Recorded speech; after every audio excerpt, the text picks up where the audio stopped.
Ever cut someone off and never looked back? Right, I did, if so. Mom raised her glass above the kind of oversized sheet cake that looks festive until you read the icing and feel how cheap the sentiment is, smiled at a room full of people who have always been comfortable laughing in my direction, and said in that lilting, sing-song voice she saves for holidays and public praise, "Here's to my favorite, the one who truly made me proud," which prompted the table to erupt with the kind of chorus that sounds warm if you are the star of the toast and sounds like a lid slamming shut if you are the practiced child. So I did not laugh. I stood, walked around the backs of the chairs like I was threading a needle through cloth I had finally decided not to mend, and laid a plain white envelope next to her plate, a county seal stamped in blue at the corner like a quiet policeman, and said in a voice that carried without yelling, "Strange, since this arrived for your favorite yesterday," then stepped back and let the room feel the temperature drop. She opened it because curiosity has always beaten caution in her private races, skimmed the first paragraph with the micro-movements in her lips that tell me she is sorting for danger, and pressed the paper flat with her palm as if steadying a bridge in wind. While Ryan, who had already told 3 stories about rescuing people who forgot their checkbooks and who always sits where the head of the table would sit if we admitted the hierarchy openly, leaned forward with the watchful expression of a man checking a mirror for a stain that will cost him a job, and Aunt Linda shifted her water glass to the left the way she did when I was a child, and she wanted me to know she was paying attention without signing up for a fight. And Kelsey touched Ryan's sleeve with a new girlfriend's brave little gesture, and the candle on the cake sent up a thread of smoke that smelled like cheap sugar and tired decisions. "It's about paperwork," Mom said. Her smile stretched thin enough to see daylight through it, which would have sold 30 years ago when I still believed I could earn a seat at the front row by clapping harder. But tonight I was not in the market for fairy tales with bad bookkeeping, so I said clearly that the county recorder was requesting confirmation of a quitclaim deed transferring Grandma Ruth's cabin from me to Ryan, and that, as the person whose signature they had on file, I was declining to confirm a signature I had never given because my hand has better taste than my family's ambitions, and then I walked to the little cart with the rented projector, because I had called ahead and arranged my own surprise,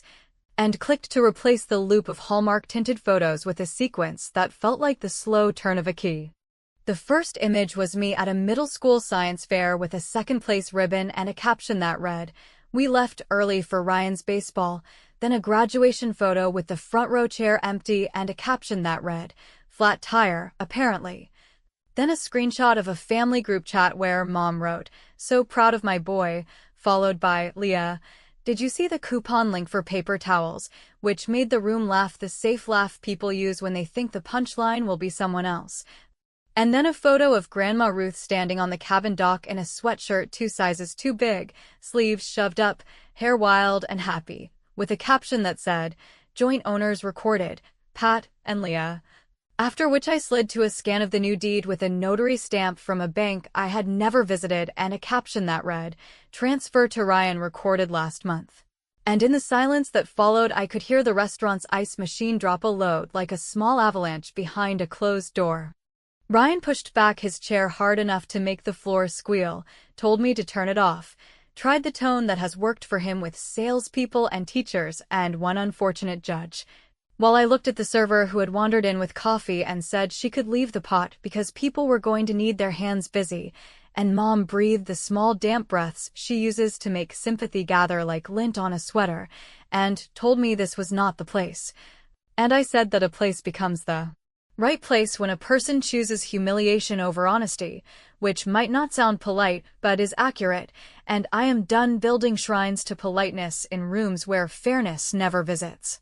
For a small, mean moment I let the slideshow loop back to the birthday baby pictures, because I am not above theater if the stage is already rented. Then I clicked it dark and told the room that I would be filing a notice of interest with the county before the night was out. A simple little document that freezes the title like a pond in early winter so that anyone planning a quick sale has to sit with their choices and feel the cold crawl up their ankles, and I said it in the same mild tone people used to read recipes, and the mildness did more damage than shouting ever could. We cut the cake because traditions limp on even when they should be put out of their misery. People pretended to have early mornings, and the parking lot filled with the polite shuffle of guests who do not want to be witnesses. Ryan leaned on the hood of his truck and told me I was not going to mess this up for him because I never liked mosquitoes anyway, and I told him I liked laws and last wishes, and the way a county stamp can be a better friend than 1,000 holiday toasts. And Mom came out clutching her purse like a life jacket, asked me to come by tomorrow, and I said tonight because the county clock does not stop for favorites. And when she said not tonight, I told her that was fine because the filing system worked 24 hours a day, and I would have my little revenge without raising my voice. Which is exactly what I did when I got into my car and submitted the document from my phone while the dome light made a small stage out of my tired hands. Her text arrived as I pulled onto the road, a single line that read, "Fine, tonight, but come alone," and while the wheels hummed and the notice confirmation email pinged and the cake sugar burned quietly in my throat, I looked at the glowing screen. Thought about the childhood rule that said do not bring trouble to the doorstep unless you plan to carry it back out, and decided that tonight I would not be alone at all, because I had already invited the county, the clock, and Grandma's stubborn handwriting to the conversation, and they never forget to show up, which is why when I parked down the street and killed the headlights, I smiled without sweetness and watched the living room lamp flicker like a nervous eye, knowing she was waiting and knowing, with more relief than guilt, that the door was about to open on a game I had already tilted in my favor, and the only question left was how far she would go to pretend the board was still level. The porch light at Mom's house was doing that faint buzzing it has done since the summer the moths discovered it, a thin halo on peeling paint, a soft spotlight on the doormat that still says welcome like it has not learned the language we speak inside. And through the front window I could see her on the couch with the letter half tucked under a magazine as if paper can hide better in a pile of more paper, while I sat in my car and let the engine tick down and reminded myself that I was not a teenager coming home late to be measured against a brother who never met a measurement he could not charm. I was a grown woman who had found the throttle on a system that only pretended to be bigger than me and had learned where to press to make it wheeze. So when I finally went in, I did it the way I make hard phone calls at work, with a glass of water already poured, with my bag zipped, with 3 points and a closing sentence. She stood too fast and pulled me into a hug that smelled like perfume counters and apology, said we could clear this up and that Grandma's cabin had always been for family, which in our house is a synonym for Ryan. And I told her I had already filed the notice that paused any sale or refinancing, that the county had sent me a confirmation number, that I would share it gladly with any adult in the building who needed proof. And she flinched not because I raised my voice but because I used the word adult in the same sentence with proof, two concepts she prefers to keep separate. Then she said there must have been a misunderstanding at the bank. Maybe the notary wrote the wrong line, or the clerk clicked the wrong button.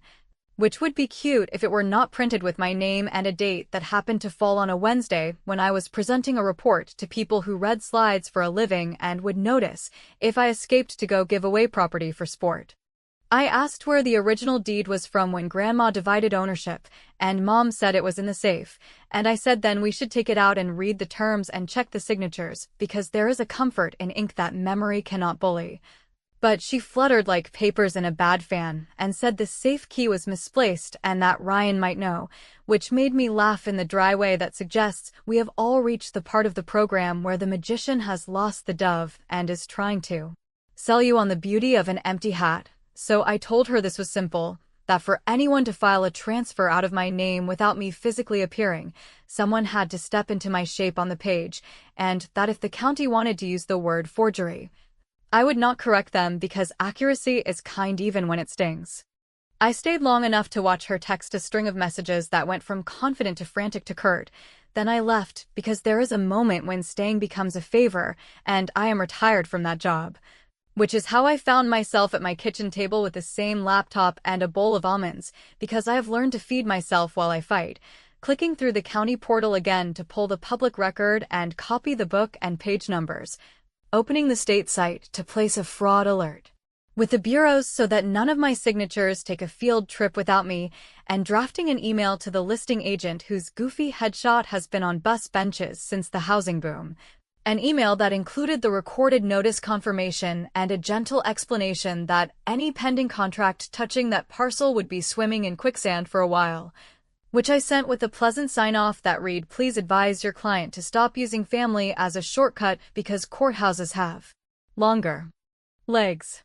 That was not the only little mercy with teeth I offered before midnight, because while I was in that mood that lives between righteous and petty, I pulled credit reports and found a cabin insurance rider that listed me as a secondary with Ryan as primary. A neat little arrangement that made my stomach do that drop you feel when an elevator hesitates between floors, so I called the insurer and used my right to remove my name from any policy I did not consent to, and the woman on the line, who had the world-weary rhythm of someone who has talked to every kind of family, said she would flag it and send a verification letter, and that premiums would be recalculated without my magical discount. A sentence that tasted like cinnamon because I knew exactly whose card was set to autopay in 2 days. The revenge was not loud and it did not need applause. It clicked like a lock and then it held, because within an hour the listing agent replied with 3 exclamation points that tried and failed to look professional, and within another hour the buyer's title company, which apparently reads its email even on a weekend when earnest money is growing impatient, wrote to say they were placing a hold while they reviewed the recorded notice and would require affidavits before releasing a single penny, which I forwarded to Mom and Ryan without commentary, because sometimes the most satisfying thing you can send a person who lives on declarations is silence next to a logo. And I sat back in my chair and let the late-night quiet rub the adrenaline out of my shoulders and thought about Grandma's handwriting on recipe cards where she never measured salt and somehow always got it right. Around 1 the phone lit up with a voicemail from a number I did not know. A polite man who identified himself as the prospective buyer, saying he was sorry to intrude on family matters, but his loan rate lock would die at noon on Monday, and could I please confirm whether the cabin was actually free to close. And I listened to it twice, because the part of me that can be talked into taking care of someone needs to be spoken to slowly. Then I archived it and poured the rest of the almonds into a jar because the only person I planned to take care of tonight was me, and when I turned off the kitchen light the apartment went the kind of dark that feels clean after a storm. And I almost went to bed before I noticed a small shadow under my door that had not been there an hour earlier. A shape like an envelope slid from the hallway, which I picked up with fingers that had suddenly remembered other nights and other notes. And I recognized Aunt Linda's looping script even before I saw the return address, a name I had not read in years in ink that made my chest feel too tight. Ruth Carter, which meant my grandmother's last sealed envelope had been sitting in my aunt's drawer all this time waiting for a night exactly like this. And when I cracked the flap I saw not paper, but the thin metal glint of a safety deposit key taped to a card with 3 words that twisted the room out of alignment, "For Leah only," so I sat down on the floor because my knees did not trust the chair anymore and I whispered, without meaning to, that I was ready, even though what I meant was that I was not, and the buzzer rang from the building entrance like a bell that thinks it is a verdict. And the screen showed my mother standing in the pool of the lobby light with my brother 2 steps behind, both of them looking up like people who just realized the locks they relied on were decorative. They stood under the lobby light like actors who had been handed the wrong script at curtain, my mother with her coat unbuttoned as if breath were going to help. My brother 2 paces behind doing the familiar math a favored son learns in childhood about how far charm stretches when paper starts to talk, and I watched them through the camera for a count long enough to remind my pulse that it had seniority over panic. Then I pressed the intercom and said I had filed already and would not be coming downstairs because I had work in the morning and because the county did not take appointments at the dining room table. After which I let the buzzer's tired ring die in the air and put the little brass key Aunt Linda had slid under my door on the counter like a miniature compass that finally admitted north, and I slept the kind of sleep that is not restful but is honest. 3 heavy hours with my phone face down and the letter from the recorder under a glass, so it would be the first thing I saw when I woke. At the bank when the doors opened, the vault manager had the genial, careful tone of a person who knows that keys are often heavier than the people who carry them, and when I signed the access card and he compared my identification to the card on file,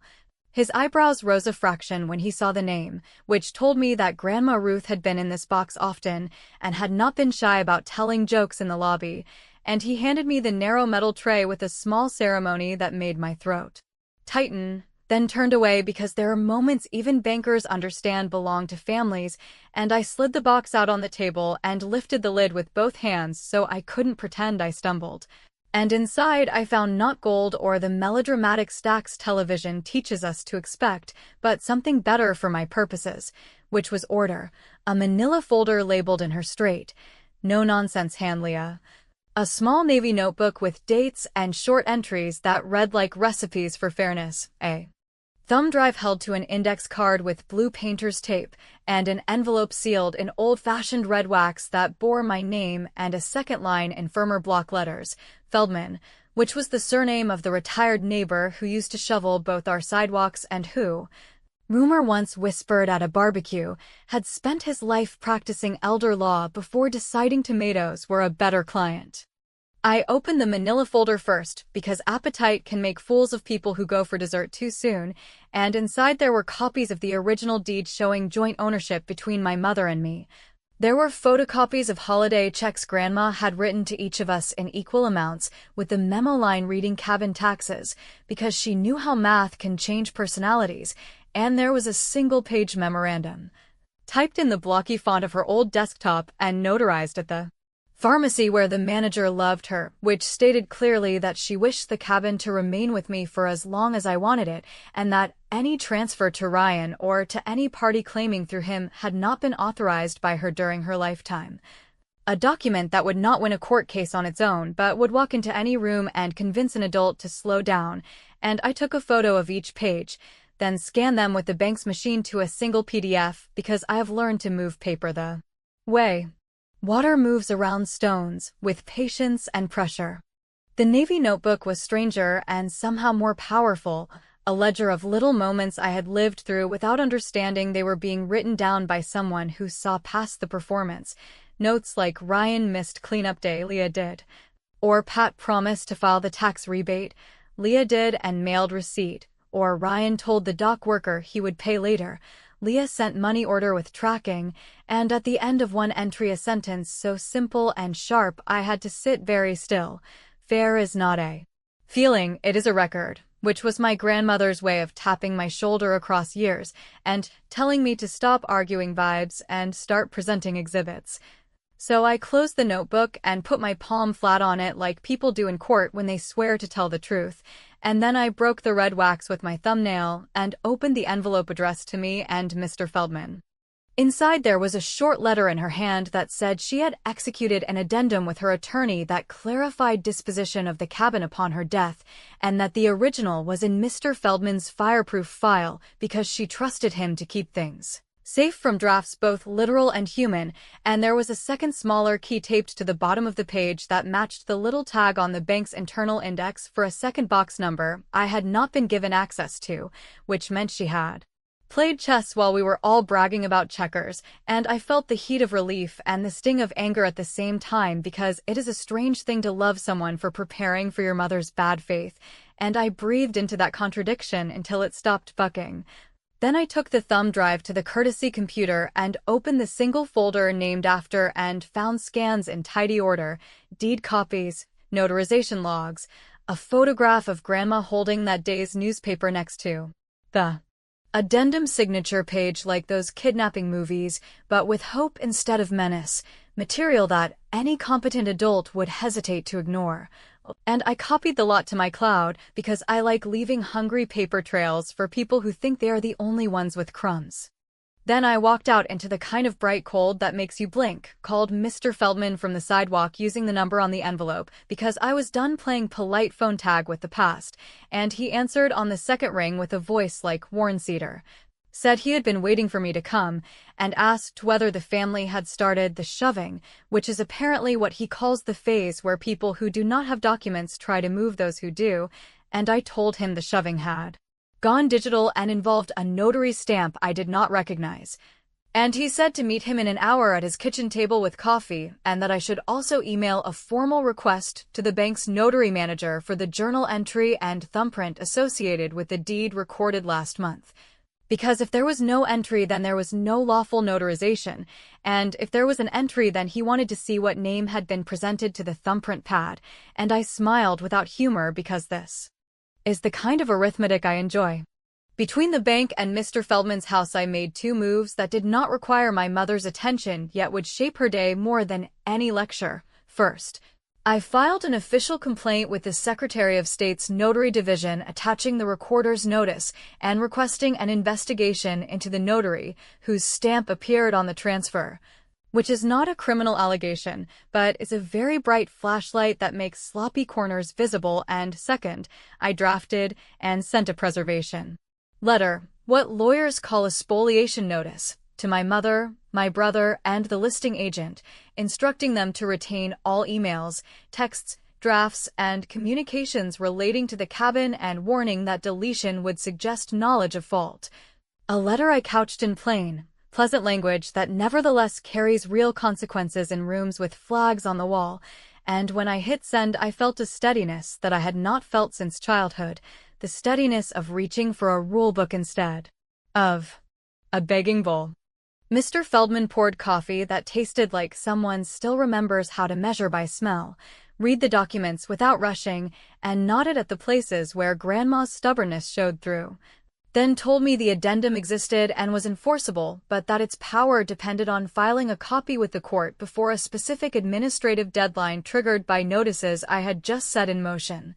And he folded his hands and said he could retrieve the original from his office vault in the morning and walk me through what to do if I wanted the most peace for the longest time, which is not the same thing as the most satisfaction in the next 20 minutes, and I surprised myself by saying I was choosing peace if it came with spine. And he grinned because he believed me, and he handed me a template for a letter to the title company demanding they place a formal hold and copy me on all communications with any buyer, and I sent it from his table with my shoulders lowering a centimeter. I did not know they were holding.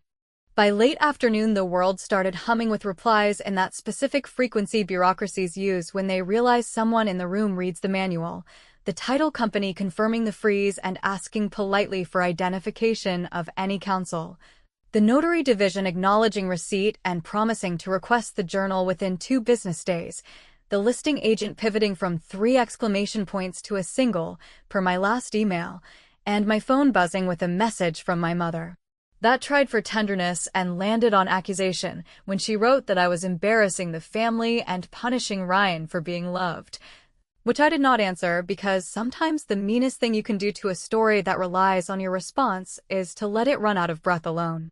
For tonight's revenge, the kind that bites, but leaves no obvious marks, I logged into the insurance portal again and canceled the multi-policy discount that attached to the cabin rider through my renter's policy.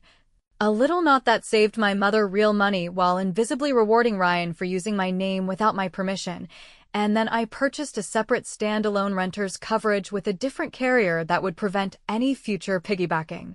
which is a change that will announce itself to them the next time a payment processes and the total climbs like a late fee from the universe. And when I finally shut the laptop and turned toward the quiet of my hallway, a text trilled from an unknown number. 3 sentences from Mr. Feldman that made the kitchen light feel hotter than it was. I have Ruth's original addendum. Deadline is this Friday by close of business. One more thing you should see in person, and please come alone, because some truths behave better without him. Audience. Mr. Feldman's kitchen smelled like cinnamon and wood polish, the kind of practical comfort that makes people tell the truth without feeling noble about it. And he set a thin red folder on the table with the easy care of a man who has carried fragile things for most of his life. Then slid out an original addendum with my grandmother's even block letters marching across the page and a notary acknowledgement from a pharmacy clerk who still stamps bingo sheets on Thursdays, and while he walked me through the parts that matter to grown-ups who read forms for recreation, capacity, witnesses, dates that talk to one another instead of flirting, we reached the line that mattered to me more than anything else. A sentence that said the cabin was to vest solely in my name upon filing of this addendum with the court and recorder no later than close of business on the Friday following receipt of any transfer notice inconsistent with Ruth Carter's intent, after which any further delay would be considered. A waiver, which meant that the county's letter had started a countdown on my kitchen counter, and the clock was not interested in conversation, and he let the silence after that do the work that speeches pretend to do. Then handed me 2 pre-stamped envelopes and said, in a voice kind rather than soft, that one held a prepared filing packet with his affidavit, and the other held a request for court-facilitated mediation if I wanted a version of peace where people saved face in exchange for learning how to use it. He did the other thing lawyers who like gardens do, which is offer me something I could carry without breaking it in public, because he opened a thumb drive and played a short video that looked like it had been filmed by an aging tablet on a kitchen stool. My grandmother in her gray sweatshirt with flower on the sleeve resting a hand on that same red folder and saying in the plain tone she reserved for truth that will not wear makeup, that she loved her daughter and she adored her grandson, but that she had watched long enough to know what happened to things left on tables with no names on them, and that she wanted me to have a place that could not be bargained out from under me when people felt emotional or greedy or both, and that if anyone tried to reroute my share with a smile, I was to file fast and spend slow, words that felt like a hand on the back of my neck guiding my head to center, and I closed my eyes just long enough to see the dockboards and the stain that never quite took on the far step, and I thought it was a strange kind of mercy to be seen this clearly by a dead woman who still knew how we behaved when a notary stamp was within reach. I could have gone home and filed in my slippers, but the part of me that has learned to make strategy wear a nice dress understood that Sunday morning was its own courtroom, so I drove to the church where my mother holds court with casseroles and compliments. The lobby already strung with pastel crepe cutouts for her birthday fundraiser that was supposed to benefit an all-purpose family hardship basket, the kind of fund that depressingly turns into new tires for whoever tells the sweetest story. And I found the volunteer who ran the donation portal and asked her to help me make a quick correction in honor of Grandma Ruth, which involved swapping the beneficiary to a local girls' scholarship for summer lake programs and small engine repair workshops, because not every girl needs a canoe when she could use a torque wrench. And then I printed a fresh stack of flyers with a photo of Grandma on the dock and a crisp QR code that led to a transparent ledger people could read in their pews, and I did it with the politeness of someone who is done apologizing for being prepared, which is a very specific energy, and by the time my mother arrived with her lipstick already nervous, the lobby was full of women scanning and smiling in that relieved way people have when they recognize fairness dressed in something they can afford. The service did its usual work of smoothing sharp edges with hymns, and afterward my mother made her move, telling a cluster of aunts that I had gone too far and that private matters were being shoved into public rooms. And I let her talk until the edges of the story began to fray. Then I stepped in with a stack of photocopies from the Navy notebook and the line my grandmother had written that I had underlined twice, "Fair is not a feeling, it is a record." And I handed out the fundraiser receipts from that morning already updated to show donations in Grandma's name, and I watched as people who had been trained to treat me like the child who forgot her coat discovered that I had come with the weather report and a jacket. And for revenge that would not bruise, but would sting, I thanked my mother on the microphone for modeling generosity and announced that we had already hit the first scholarship milestone thanks to her years of leadership, which is a sentence that sounds like praise until you realize it glues the credit to the obligation, and the applause that followed was not loud, but it was unanimous, and it left her no lane to drive out of it without looking small. Ryan tried the practical tack, cornering me near the coffee urn to propose a temporary arrangement, a phrase men like to use when what they mean is paper with staples that multiply. And he mentioned the buyer's earnest money clock and the misery of losing a rate lock in a market that treats interest like a dare, and I told him very calmly that any buyer who wanted a lake view without litigation would appreciate clean title more than cheap points, and that my notice to preserve communications meant that deleting his last 3 messages about making this look normal would turn the conversation from inconvenient to instructive in rooms with sealed decals on the glass, and his ears went the color of ketchup because he hates when big boy words stick. And he stepped back with a parody of a bow that would have been hilarious if it were not attached to a man who has spent his life borrowing women's good credit. By afternoon, the donation page ticked past the number that made our scholarship commitment public, my inbox filled with confirmations from the title company and, more surprisingly, a curt message from the notary division stating that the journal for the stamp used on the transfer had no entry for my name on the date in question, which meant the ledger had discovered error where paper should be. And I forwarded that little gem to the listing agent with a note about how unfortunate oversights can slow afternoons, and to my mother with a single sentence that said I would be filing, per Grandma's wishes, unless a miracle occurred in which truth arrived with witnesses. And I shut my laptop and let the dry satisfaction of quiet consequences bloom in my chest like heat from an old radiator. But the day was not done with me, because Aunt Linda tapped on my apartment door at dusk with a canvas tote and a look that meant she had been holding the railing for hours. And from the tote, she pulled a small cassette recorder and a sheet of paper that made my mouth go dry, a bank slip showing a modest savings account Grandma had kept in my name with a payable on death designation, and a note in the margin that said for filing fees, child, never let cost make you small, and the tape, which she said had been recorded the week before Grandma fell, carried a short message that I will not pretend did not shake me, because on it Grandma asked me if I had the strength to file the addendum without gloating and to make one concession that would make me look stubborn in the right way. A concession that involved creating a small trust that guaranteed my mother a week each summer at the cabin under conditions that would be both good for her soul and inconvenient for her vanity, conditions tied to volunteer hours and a prohibition on bringing guests who used other people's names on forms, and I listened to it twice and felt something unclench in a place I have been guarding since childhood. And when the recorder clicked off, I looked at the two envelopes on my table, one a clean shot at victory, the other a slower door with better hinges. And I heard my phone vibrate with a new email from the buyer's attorney with the subject line "Proposed Solution" that smelled like a trap and a gift wrapped together, and I set my finger on the envelope that filed, and I did not push it across the wood, not yet, because the clock was loud, but my grandmother had asked for stubbornness with a conscience. And the conscience was asking for one more day to decide whether Peace with Spine can walk as far as the dock without tripping. The envelope sat on my kitchen table like rival witnesses waiting for the bailiff, one stamped and sealed with the affidavit that would file the addendum, the other containing the mediation request that would stretch time like taffy and let people save a face they had already pawned. And I sat between them with the cheap lamp buzzing and the recorder from Aunt Linda still whispering in my ears, because I had played it a fourth time just to make sure I had not imagined the part where my grandmother asked me not to gloat, asked me to build something sturdy instead of loud, and I kept thinking how easy it would be to pick the filing packet, to press it into the blue mailbox on the corner, and hear the lid slam like a judge's gavel.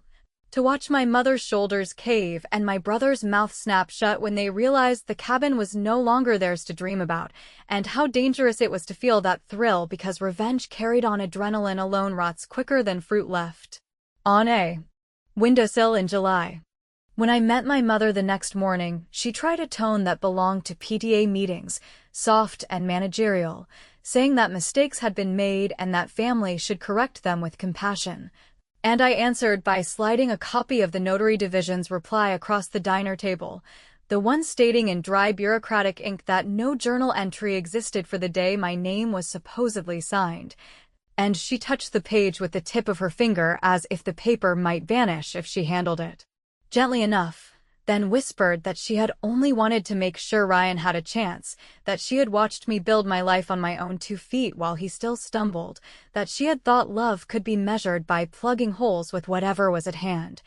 And I told her that holes patched with theft eventually collapse, and that she had underestimated the sturdiness of the feet she had ignored, and for once she did not argue, she just stared at the chipped edge of her coffee mug as if answers could be poured from it. Ryan arrived 10 minutes late, wearing a grin he had probably practiced in the truck mirror, and announced that he had spoken with the buyer's attorney who was open to solutions, by which he meant fast cash under the table.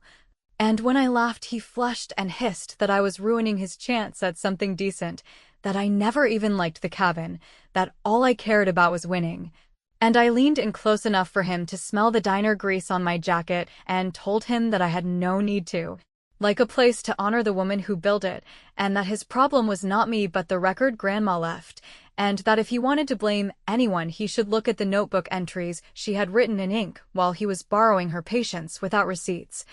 And he swore under his breath, but did not push farther because even Ryan knows when the ground has been surveyed and marked with stakes.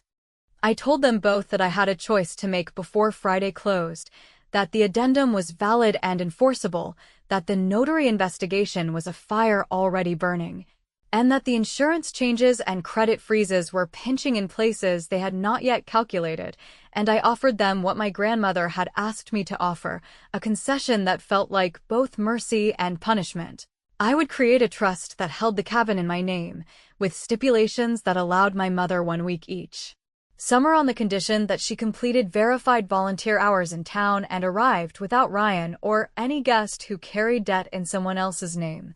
A rule that would look charitable on paper but would force her to live a week inside the fairness she had denied me, and I told Ryan he could come only if he proved by receipts that he had cleared the balance Grandma had once covered for him. And the silence that followed was not disbelief, it was recognition that the rules had changed and the referee had retired from being polite. By afternoon, I drafted the trust language with Feldman's guidance, sent it to the title company along with the preservation notices already in play, and received confirmation that the buyer had withdrawn. Which meant the earnest money evaporated and the rate lock expired, and I knew that would hurt Ryan more than any lecture could, because men who live on shortcuts choke hardest when detours appear. And I went to bed that night with the envelopes still on the table and the key glinting in the lamplight like an eye that refused to close, and I told myself that the act of holding back, of waiting one more sunrise, was its own form of power because it kept them guessing which version of me would wake. The avenger who filed or the granddaughter who tempered the hammer with the handle. On Friday morning, I walked the block to the post office with both envelopes in my bag, the one that locked everything down forever and the one that offered a slower route with dignity attached. And I stood at the counter while the clerk weighed someone else's package, and I felt the clock breathing at my shoulder, and I thought of Grandma's voice on the tape telling me to spend slow, and of my mother's voice at the diner admitting fear, and of Ryan's voice on the hood of his truck declaring that mosquitoes proved I didn't care, and I laid one envelope on the counter, slid coins across for the postage, and heard the clang of the blue bin when the clerk dropped it in, but I will not tell you which envelope it was, because some victories are sharper when they stay folded, and some punishments are cleaner when the people who earn them cannot tell if they are still coming, and as I walked out into the bright cold of the noon sun I realized that leaving the ending untold was the truest revenge of all, because it forced them to live every day as if the next letter in the mailbox might be the one that finished the story.